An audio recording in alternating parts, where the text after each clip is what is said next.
seisi rumah kami besar hati untuk terus memuji menyembahmu. Diskusi dengan Bang Oki, yang mana yang akan dibahas adalah konsep keselamatan.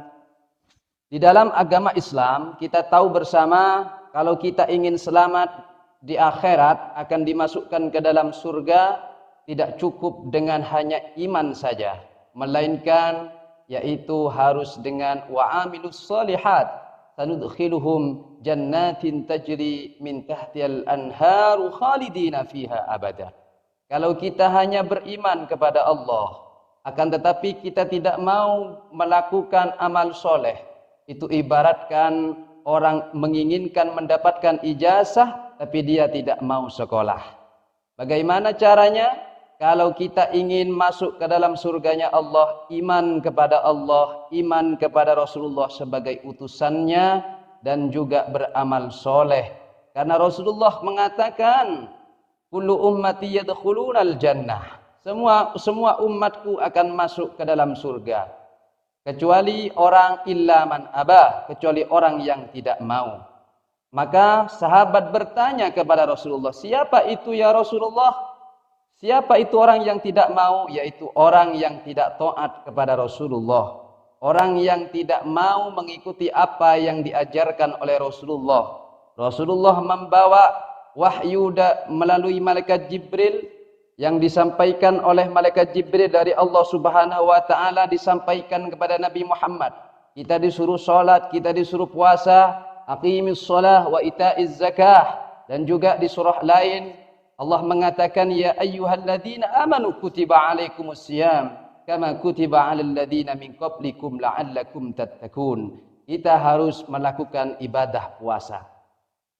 Kesimpulannya, di dalam agama Islam, kalau kita ingin selamat di akhirat kelak dan dimasukkan ke dalam surga, kita harus iman, patuh terhadap apa yang diperintahkan oleh Rasulullah sallallahu alaihi wasallam. Iman kepada Allah dan patuh semua yang diperintahkan oleh Rasulullah sallallahu alaihi wasallam. Dan juga kita harus wa'amilus shalihat. Kita harus mengeluarkan zakat, kita harus saling tolong menolong dan lain sebagainya. Karena tanpa amal soleh, itu saya sering katakan ibaratkan botol tanpa ada isinya. Begitu juga sebaliknya, saudara. Dia beramal soleh, dia berbuat baik, tapi dia tidak menyembah Allah, tapi dia tidak pernah patuh terhadap Allah, bahkan mengingkari ayat-ayat Allah, maka jangan harap dia akan mencium yang namanya surga, saudara. Sekian, terima kasih.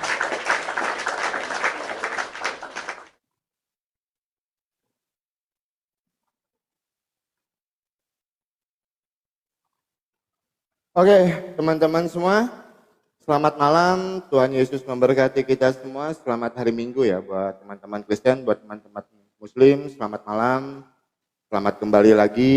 Saya cuma mau sampaikan buat teman-teman Kristen, seperti pesan saya di awal, jangan ada typingan menghujat. Jadikan ini diskusi yang menarik, diskusi yang akademis, diskusi yang bersumber dari data.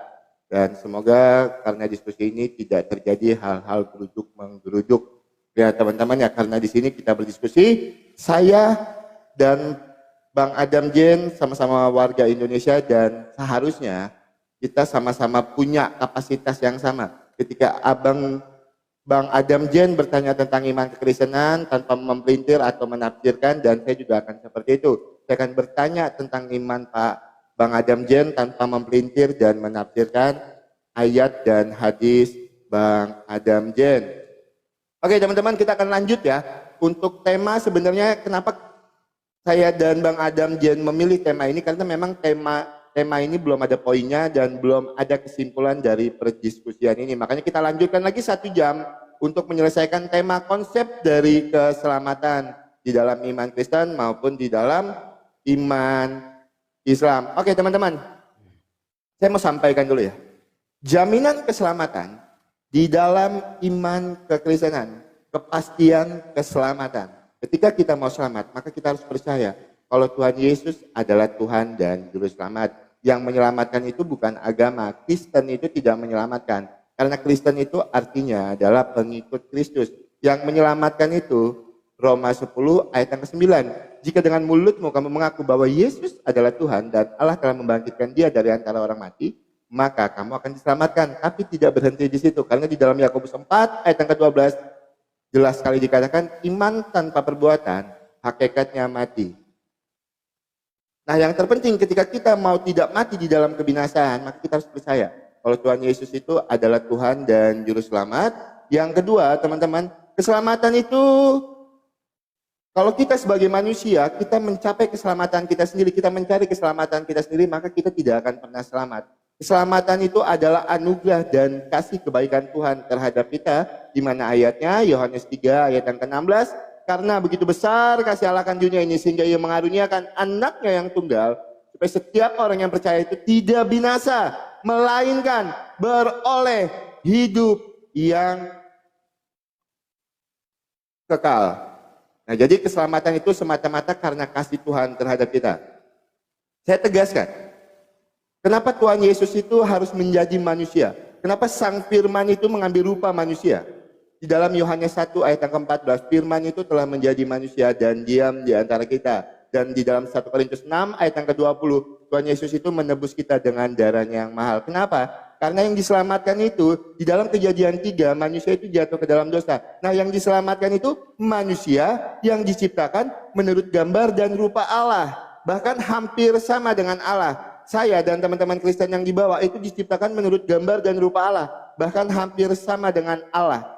Nah, maka yang menyelamatkan itu ya harus manusia dengan catatan manusia yang tidak berdosa.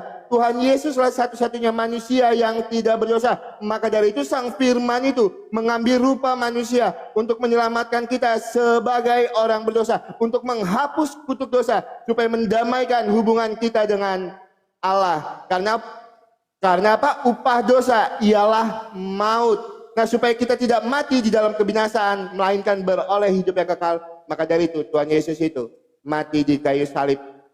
Di dalam 1 Korintus 6 ayat yang ke-20 Tuhan Yesus mencurahkan darahnya. Tuhan Yesus menebus kita dengan darahnya yang mahal.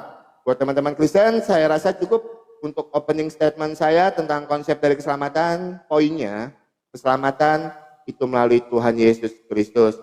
Buat teman-teman yang di bawah, permintaan saya, yuk jadikan diskusi yang baik, diskusi yang menarik. Jangan ada komentar hujatan, jangan ada komentar menghakimi agama lain, menghujat agama lain, karena Kristen tidak pernah diajarkan seperti itu. Kristen itu anak-anak Tuhan, garam dan terang dunia. Kita punya kualitas yang berbeda. Tidak masalah orang menghujat iman kita, tidak masalah orang menghujat pribadi kita. Jangan kita balas untuk menghujat iman dan agama lain. Jadikan diskusi yang menarik, ambil yang baiknya, yang jeleknya ditinggalkan. Salam, Tuhan Yesus memberkati. Silakan Bang Adam Jen.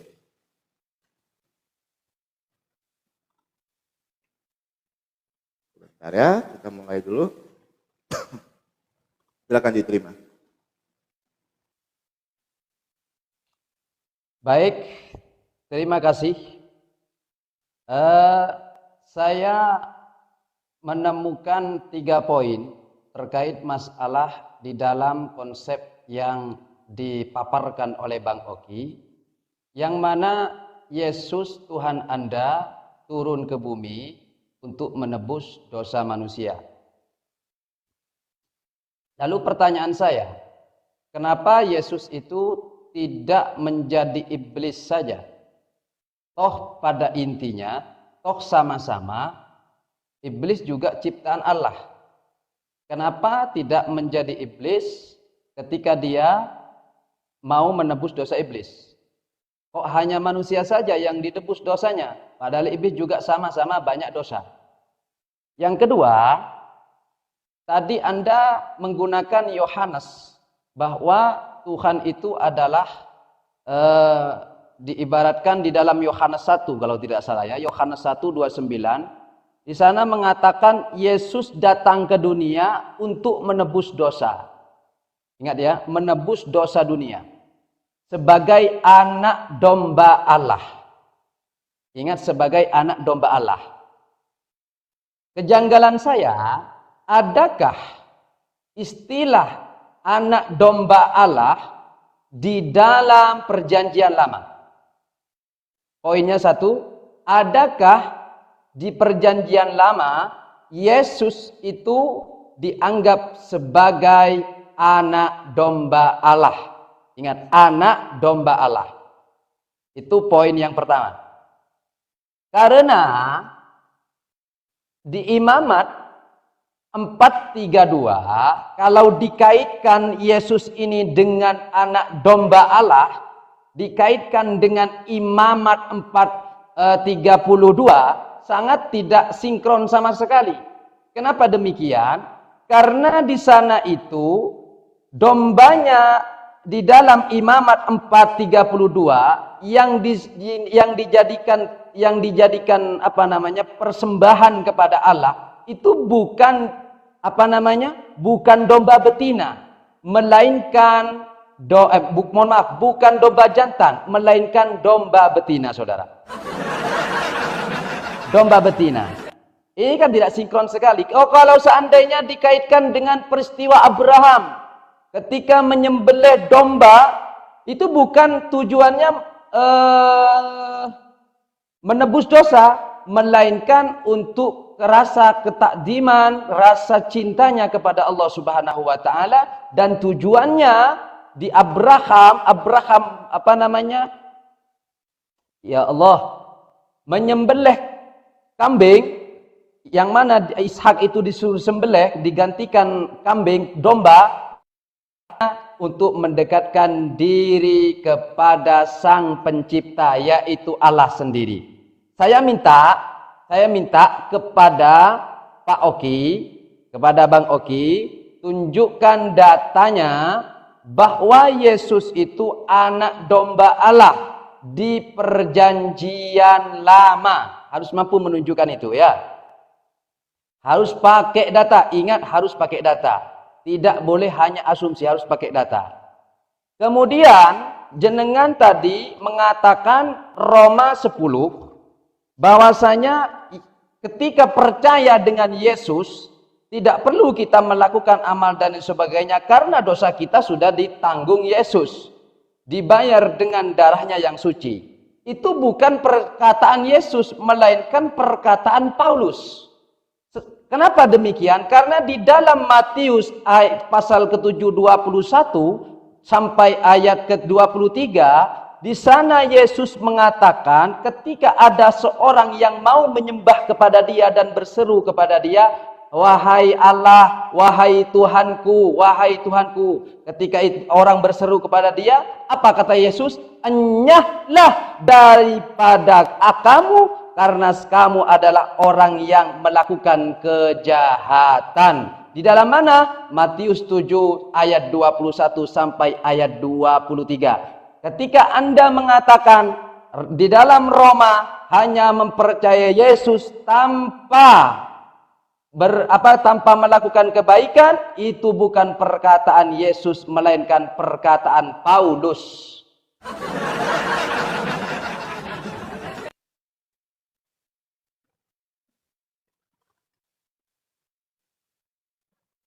Oke.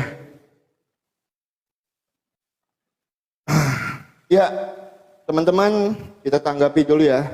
Inilah pentingnya ketika kita berdiskusi itu, apa yang menjadi narasi kita itu disimak. Jadi tidak terputar ya teman-teman ya. Apa yang menjadi apa yang menjadi narasi saya itu disimak baik-baik. Yang pertama, saya tidak pernah menyebutkan di dalam narasi saya tadi Yohanes 1 ayat yang ke-29, yang saya sebutkan Roma 10 ayat yang ke-9.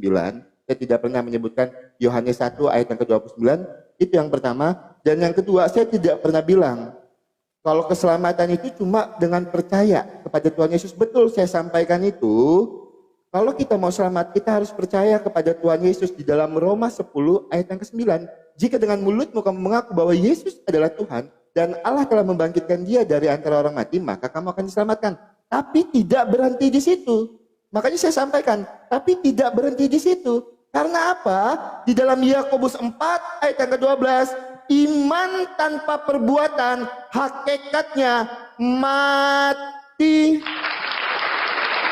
Ya, jadi pentingnya ketika berdiskusi itu apa yang menjadi statement kita itu benar-benar disimak baik-baik. Seperti saya, ketika Pak Ustadz Pak Ustadz bernarasi segala sesuatu narasi Pak Ustadz itu saya catat supaya apa? Supaya tidak menjadi narasi saya yang salah. Ini saya catat semua nih. Keselamatan tidak cukup dengan iman saja. Semua hal saya catat ketika saya berdiskusi. Nah, jadi supaya apa? Supaya tidak menjadi salah. Karena saya tidak pernah menyebutkan Yohanes 1 ayat yang ke-29, itu yang pertama. Dan yang kedua, saya tidak pernah bilang kalau keselamatan itu cuma dengan kita percaya aja di dalam Roma 10 ayat yang ke-9. Tapi saya jelaskan, karena apa? Iman tanpa perbuatan hakikatnya mati. Itu ya. Nah, jadi kita kalau memulai suatu diskusi, itu kita harus mengambil dari opening statement kita, narasinya sumbernya di situ. Ya, Pak Ustadz ya, karena apa yang Pak Ustadz sampaikan itu saya tidak pernah menyebutkan itu. Saya tidak pernah. Boleh saya potong sebentar? Oke, sebentar Pak Ustadz, sebentar. Masih waktu saya. Nanti aja Pak Ustadz tanggapi ya, masih waktu saya ya. Gitu. Nah, jadi gini ya teman-teman ya, benar kalau kita mau selamat, maka kita harus percaya yang tertulis di dalam Roma 10 ayat yang ke-9. Jika dengan mulutmu kamu mengaku bahwa Yesus adalah Tuhan dan Allah telah membangkitkan dia dari antara orang mati, maka kamu akan diselamatkan. Tetapi tidak berhenti di situ. Karena iman tanpa perbuatan hakikatnya mati. Yakobus 4 ayat yang ke-12 jelas menyatakan itu. Jadi saya tidak pernah bilang kalau percaya kepada Tuhan Yesus saja kita akan diselamatkan. Tetapi kita tidak hidup seturut dan sekehendak dengan firman Tuhan. Ya, nah jadi segala narasi saya tolong Pak Ustadz dengar baik-baik supaya tidak menjadi narasi. Saya tidak pernah menyebutkan itu, tapi itu disebutkan sebagai narasi saya. Ya, karena saya selalu bertanggung jawab dengan apa yang saya statementkan, apa yang menjadi narasi saya. Oke, teman-teman, saya cuma mengejar apa yang menjadi pertanyaan Pak Ustadz kemarin ya. Saya minta Pak Ustadz jawab ini menggunakan data sebelum saya bertanya yang lain. Ini saya akan kejar yang kemarin dulu teman-teman karena belum selesai. Buat teman-teman Kristen dikencengin tap-tap layarnya teman-teman ya. Jangan sampai kita menang diskusi, kita kalah PK. Oke, di dalam Hadis Bukhari 6274 sanadnya sahih, saya bertanya, saya tidak memframing. Tidaklah berzina orang yang berzina ketika ia berzina dalam keadaan beriman, dan tidaklah mencuri orang yang mencuri ketika ia mencuri dalam keadaan beriman. Tidaklah ia meminum kamar ketika dia meminumnya dalam keadaan beriman, dan tidaklah ia merampas suatu rampasan yang berharga dan menjadi daya tarik manusia dengan beriman. Pertanyaan saya, yang modal imani saja siapa? Karena di sini tertulis jelas ya, tidaklah berzina orang yang berzina ketika ia berzina dalam keadaan beriman. Nah, jadi supaya diskusi kita menjadi diskusi yang menarik, pertanyakan apa yang menjadi statement saya. Jangan menyebutkan apa yang saya tidak sebutkan dan tidak keluar dari mulut saya dan tidak menjadi narasi saya. Tapi tidak masalah ketika itu masih ada korelasinya dengan konsep keselamatan. Tapi tolong jangan sebutkan kalau saya bernarasi percaya kepada Tuhan Yesus saja itu akan diselamatkan. Karena saya sebutkan iman tanpa perbuatan hakikatnya mati. Di dalam Yakobus 4 ayat yang ke-12. Dan saya tidak pernah menyebutkan Yohanes 1 ayat yang ke-29. Silakan Pak Ustadz ditanggapi, nanti saya tambahkan lagi.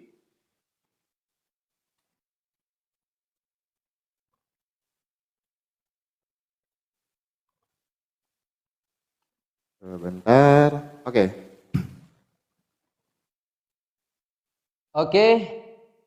Oke, terima kasih. Lagi-lagi Bang Oki ini tidak paham apa yang saya sampaikan. Kan Anda tadi mengatakan bahwa Yesus itu turun ke bumi untuk menebus dosa-dosa manusia, menyelamatkan. Makanya saya kaitkan dengan ayat itu, ayat Yohanes 1:29, yang mana di ayat tersebut Yesus itu dianggap sebagai anak domba Allah. Itu harus pahami. Makanya saya menekankan, adakah di perjanjian lama bahwa Yesus itu sebagai anak domba Allah? Itu saya menekankan itu. Kemudian di dalam Roma 10:9 ya, Roma 10 ayat 9 kalau tidak salah, Anda kan mengatakan bahwa Yesus percaya Yesus dari mulutnya, keluar dari mulutnya, maka dia akan diselamatkan dan akan hidup kekal abadi. Itu bukan perkataan Yesus melainkan perkataan Paulus. Makanya yang saya sampaikan ini Anda paham tidak? Seperti itu. Oke lah, tidak apa-apa walaupun tidak dijawab masih ya. Oke, saya jawab terkait masalah hadis itu. Saya hafal hadisnya itu. La yazani az-zani hatta yazni fahuwa mu'minun. Terkait masalah hadis itu di dalam Sahih Bukhari kalau tidak salah, seperti ini Bang Oki, saya jelaskan kepada ente biar paham. Ingat, di dalam memahami hadis tidak boleh tekstual. Karena kalau kita memahami hadis tanpa berguru atau belajar agama tanpa guru, maka bisa sesat. Ulama mengatakan, man lam yakun lahu syai'u asyaitan. Siapa saja yang belajar tanpa guru, dia hanya baca, tidak bertalaki langsung kepada guru, maka gurunya adalah syaitan, saudara.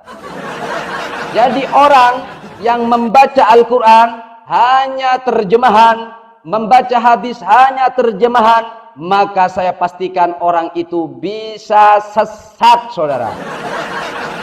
Oke, saya catat hadisnya di sini. Az-zani, sebentar, saya tulis di sini.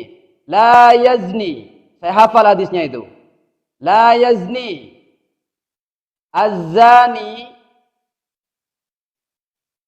hina yazni wa huwa mu'minun.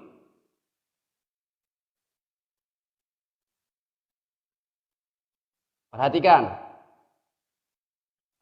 baik-baik biar paham ya. Saya jawab terkait masalah hadis itu. Az-zani la yazni az-zani hina yazni fahuwa mu'minun. Maksudnya hadis ini bukan orang yang beriman itu berzina, bukan. Bukan orang yang beriman itu orangnya berzina, bukan. Melainkan di sini adalah nafi. Apa artinya? Mengingkari perbuatan zina. Jadi orang yang beriman itu tidak mungkin dia melakukan zina. Bukan orang yang berzina itu harus beriman. Bukan, saudara. Bukan, melainkan orang yang mukmin itu tidak boleh melakukan zina. Maksudnya seperti itu. Orang yang mempunyai keimanan, iman kepada Allah, iman kepada Rasulullah, tidak boleh melakukan zina. Makanya inilah nafi dalam ilmu nahwu, apa? Mengingkari perbuatan zina. Mana di sini? Di sini ada isim fa'ilnya. Yaitu apa? Orang yang melakukan zina. Dan di sini menjadi mubtada. Adapun orang yang berzina itu orang yang mukmin. Maksudnya apa orang mukmin? Jika orang mukmin melakukan zina, maka itu tidak dibenarkan, saudara. Seperti itu. Bukan orang mukmin disuruh berzina, bukan, saudara. Bukan, tolong ya, saya tekankan kepada Bang Oki, tunjukkan satu data kepada saya terkait masalah domba Yesus sebagai anak domba di perjanjian lama. Coba tunjukkan datanya ya, tunjukkan datanya.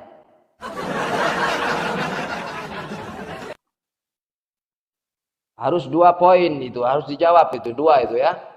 Oke, teman-teman, silakan diterima Pak Ustadz. Siap, sebentar. Mana ada? Bentar, silakan Pak Ustadz diterima. Oke, teman-teman, kita tanggapi dulu apa yang menjadi pertanyaan Bang Adam Jen ya. Yang pertama, kenapa Tuhan Yesus itu tidak menjadi iblis untuk menyelamatkan? Berulang kali saya sampaikan dari kemarin. Di awal opening statement saya sudah sampaikan tadi. Ingat, kami ini diciptakan menurut gambar dan rupa Allah, bahkan hampir sama dengan Allah di dalam kitab Mazmur. Kami ini bukan diciptakan menurut gambar dan rupa iblis.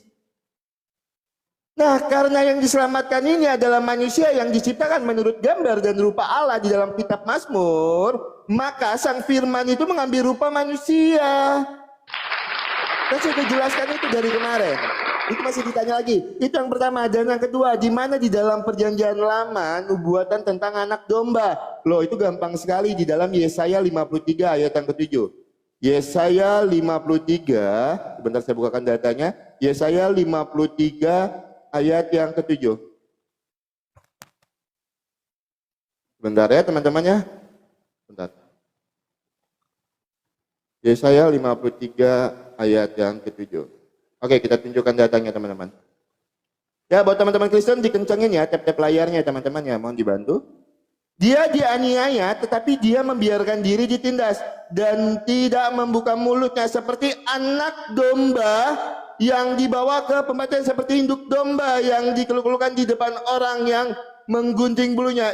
Ia tidak membuka mulutnya. Ini adalah ayat nubuatan tentang Tuhan Yesus. Kita boleh lihat di dalam Yesaya 53 ayat yang kelima. Tetapi dia tertikam oleh karena pemberontakan kita, dia diremukkan oleh karena kejahatan kita.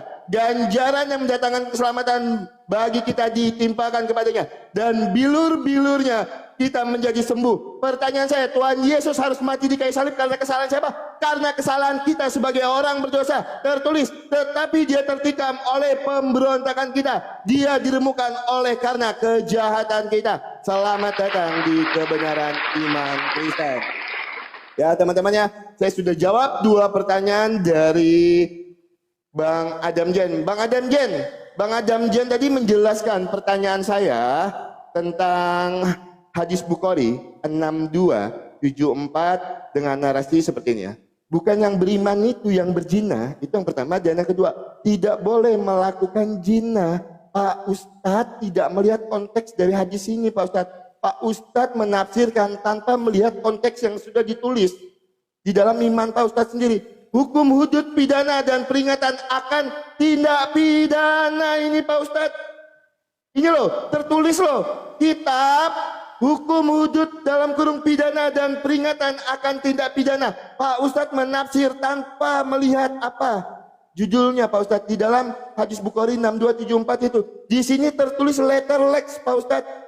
Tidaklah berzina orang yang berzina ketika ia berzina dalam keadaan beriman. Di sini di mana tertulis tidak boleh berzina? Di mana tertulisnya tidak boleh berzina? Di sini tertulis letter lex, tidaklah berzina orang yang berzina ketika ia berzina dalam keadaan beriman, dan tidaklah mencuri orang yang mencuri ketika ia mencuri dalam keadaan beriman. Nah, tafsiran Pak Ustadz itu melampaui dari yang tertulis hukum hudud dalam kurung pidana dan peringatan akan tindak pidana. Ini peringatan Pak Ustadz. Tidaklah minuman keras kamar diminum. Itu yang saya bilang ya. Makanya ketika bernarasi itu saya minta perbandingannya Pak Ustadz. Seperti Pak Ustadz sampaikan tadi, Yohanes 1 ayat yang ke-29. Di mana nubuatan tentang anak domba ini di dalam perjanjian lama. Alkitab menjawab itu. Ayat dijawab dengan ayat. Bukan ayat dijawab dengan apa yang Pak Ustadz tafsirkan. Makanya saya minta datanya Pak Ustadz. Yang saya minta data. Datanya tertulis di hadis mana, di Quran berapa, atau itu loh. Ketika saya menjawab pertanyaan Pak Ustadz, di mana di dalam Yohanes 1 ayat yang ke-29 itu nubuatan tentang anak domba, saya tunjukkan. Yesaya 53 ayat yang ke-7. Itu nubuatan tentang Tuhan Yesus yang akan mati di kayu salib. Itu jadi Alkitab menjawab ayat dengan ayat. Saya tidak menjawab ayat Pak Ustadz dengan tafsiran saya, tidak. Tapi Alkitab menjawab dengan Alkitab. Pak Ustadz bertanya dengan ayat Alkitab, saya jawab menggunakan ayat Alkitab. Nah, ketika saya bertanya tentang hadis Pak Ustadz, yang saya minta, saya bertanya menggunakan data. Pak Ustadz jawab pakai data. Data by data. Itu enak, itu akademis. Ya, silakan.